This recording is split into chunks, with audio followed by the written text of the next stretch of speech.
Pour être clair, dans le cadre de toute garantie de sécurité, il n'y aura pas de troupes américaines déployées en Ukraine. La sécurité européenne doit être une priorité pour les membres européens de l'OTAN. Dans ce cadre, l'Europe doit fournir la part prépondérante de l'aide létale et non létale à l'Ukraine dans le futur. Les membres de ce groupe doivent répondre à l'appel du moment. Pourtant, il faut bien comprendre, petit 1, il va falloir que petit à petit les Européens donnent les armes que les Américains ne donneront plus. Et petit 2, le président Zelensky avait parlé de 200 000 hommes pour sécuriser la frontière. Là aussi, les Américains disent aux Européens, débrouillez-vous. Ça, c'est vous qui devez le faire. Voilà, c'est ce qu'on évoquait tout à l'heure. C'est un nombre considérable de militaires qu'il va falloir mettre en place sur le terrain. Et là, il y a vraiment une difficulté pour les Européens énorme. C'est pas les moyens qu'on a résiduels, il ne faut pas les mettre pour continuer la guerre. C'est complètement fou. Alors, si vous voulez, moi, je suis entièrement d'accord avec vous qu'il faut la paix. Il faut qu'on arrête de mourir, il faut que ces gens arrêtent de mourir. Mais ce que vous ne comprenez pas, et ceux qui ont travaillé avec la Russie, moi, ça fait 35 ans que je travaille avec la Russie, 35 ans que j'ai envie de croire que finalement, on peut trouver un arrangement avec eux. La Russie ne comprend qu'un seul langage, c'est le langage de la force. Et si vous croyez que la guerre va s'arrêter en Ukraine, si on abandonne l'Ukraine... Il faut arrêter de non, je n'arrête pas, parce que j'étudie les discours de Vladimir Poutine. Je les lis en russe. Je lis les discours de Patrouchev en russe. Ça fait 30 ans que je fais ça. Je sais de quoi je parle. Et quand les agences de renseignement de tous les pays européens disent « nous serons les prochains », je suis désolée, moi je les écoute parce que je sais quelles informations ils ont, parce que ça fait 30 ans que j'étudie ce sujet. Nous n'allons pas défendre l'Ukraine, monsieur. Nous allons défendre l'Europe et la France. Voilà ce qu'il faut faire. Et voilà ce que M. Bayrou devrait dire à l'Assemblée nationale. La guerre a eu lieu, il y a 1 million de morts et blessés, maintenant il faut la paix. La guerre n'a pas encore commencé. Est-ce que vous entendez, pardon, s'il vous plaît, est-ce que vous entendez ce que dit Samantha? C'est-à-dire, si ce que dit Samantha est vrai, les Européens doivent y aller. Ils doivent effectivement envoyer les 200 000 hommes. Ah non, mais près de 200 000, ça c'est une autre question. Le nombre, c'est une autre question, mais... Ça, c'est les troupes pour garantir la paix, ça c'est une autre question. Et là, la vraie question, c'est la sécurité de l'Europe pour la suite. Il y a un élément quand même fondamental, il y a un petit éléphant dans la pièce quand même, c'est que la Russie est hostile à l'Europe, vous savez que c'est un adversaire, et ça va durer, et c'est pas parce que la guerre va s'arrêter en Ukraine que d'un seul coup on va revenir à la situation précédente, et que non, il y a un divorce, il y a une nouvelle guerre froide, la Russie est un adversaire au moins des pays européens. Les Américains, on sent bien qu'il y a un flottement quand même là-dessus, ils voudraient éviter cette confrontation, ce qui pose d'ailleurs des doutes beaucoup sur la fiabilité du soutien américain, éventuellement. Si les pays baltes sont attaqués un jour par la Russie, quelle sera l'attitude de l'administration Trump? Si déjà l'Ukraine, ils disent, non, attendez, c'est un truc entre Européens, bon, on n'est pas concernés. Bon, peut-être que les pays baltes, ce sera... Arrêtons-nous là-dessus.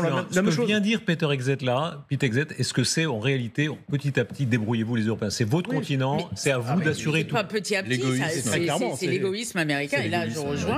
C'est l'égoïsme américain, et c'est une question, moi qui passe beaucoup de temps dans les pays baltes, c'est une question que les pays baltes se posent de plus en plus. C'est-à-dire, si demain c'est eux, il va falloir s'appuyer sur des Européens, parce qu'on sait très bien de plus en plus que les Américains... Mais vous qui êtes américaine, est-ce que vous approuvez ce qui est dit? Ah mais non, mais c'est une erreur ou pas? Ah mais moi je pense que c'est une erreur, mais moi je pense que Trump renie toute une histoire d'alliances qui sont essentielles, mais on le voit par exemple à travers un certain nombre d'éléments en interne, le démantèlement de USAID, le démantèlement de Radio Free Europe, qui a été la voix de l'Amérique dans des pays sous dictateur pendant très longtemps, qui étaient tous les éléments du soft power américain. Ils sont en train de démanteler l'influence américaine dans le monde, et à ça à travers les alliances. Si on prend la défense des Américains, c'est le comble, c'est vous qui êtes l'américaine, mais si on prend la défense des Américains, depuis Obama, depuis tant d'autres, ils demandent aux Européens de payer leur dû. Mais ça, c'est pour la défense.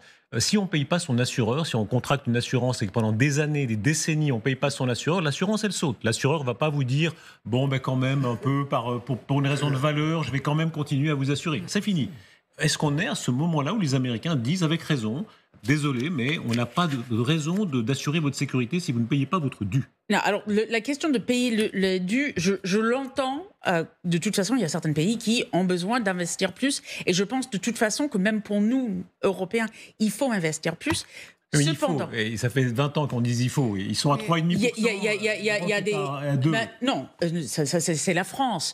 Aller en Pologne, aller dans les pays baltes, la discussion n'est pas la même. Mais non, mais La moyenne européenne, je crois que c'est moins de 2. Il y a quand même des pays qui écoutent le discours et qui font des efforts. Donc, à un moment, ces pays-là... La Pologne, par exemple. La Pologne et les pays baltes. Bravo les Polonais. Bravo. Oui, mais c'est ceux qui sont le plus exposés. Donc, à un moment, je trouve un peu difficile d'entendre Trump dire ça. De toute façon, c'est pas ça qui est mis, qui est mis en avant. Non, mais se retirer et mettre les Européens devant leurs responsabilités, d'une certaine façon, oui, mais se retirer complètement, alors que ça fait des années qu'on dit il faut travailler plus. Ils commencent à travailler plus, dépenser plus. Et là, on dit en fait, non, juste on va pas vous aider. Ça, je trouve ça très mais il y a quand même une chose qu'il faudrait expliquer à Donald Trump, c'est que quand les Américains ont demandé aux Européens et aussi aux Ukrainiens de venir les aider pour les opérations en Afghanistan et même en Irak, eh bien, certains pays européens étaient au rendez-vous. Il y avait des soldats ukrainiens en Irak à côté des Américains. Beaucoup les ont critiqués pour ça, mais ils sont allés. Donc, les Européens font ce qu'ils peuvent. C'est vrai que quand Trump dit qu'il faut au moins atteindre le minimum requis par l'OTAN, il a entièrement raison. Il avait entièrement raison quand il disait qu'il faut arrêter d'acheter le gaz russe en 2017. Mais aujourd'hui, les Européens commencent à augmenter. Oui, nous devons assurer notre sécurité, mais nous sommes une alliance. Une alliance, elle sert à quoi? Nous, là, une seule fois dans l'histoire de l'OTAN, l'article 5 de défense collective a été invoqué. Une seule fois, c'était le 12 septembre 2001, après l'attentat du 11 septembre. La seule fois, tous les alliés étaient au rendez-vous pour aider les Américains. Nous avons été solidaires de manière remarquable. Allons au cœur de la chose, c'est-à-dire, oui ou non, est-ce qu'on fait un cadeau à Poutine? Quand on dit, Poutine va rencontrer Trump en Arabie Saoudite, Poutine va revenir sur la photo, Poutine était un paria, il n'est plus un paria. Trump fait des cadeaux. Alors, écoutez la contre-voix, l'Union européenne qui, elle, dit au contraire, non, on ne devrait pas lui faire de cadeau. S'il met un seul pied sur le sol de l'Union européenne, il devrait être arrêté. Kaja Kallas, la voix de l'Union européenne sur LCI. Il y a un mandat d'arrêt international de la Cour pénale internationale contre Vladimir Poutine. Est-ce que tout pays de l'Europe doit l'appliquer si M. Poutine met un pied en Europe? Tous les pays européens sont signataires du traité de Rome. C'est la base. Donc il faut suivre le traité de Rome. Donc il faut l'arrêter. Oui.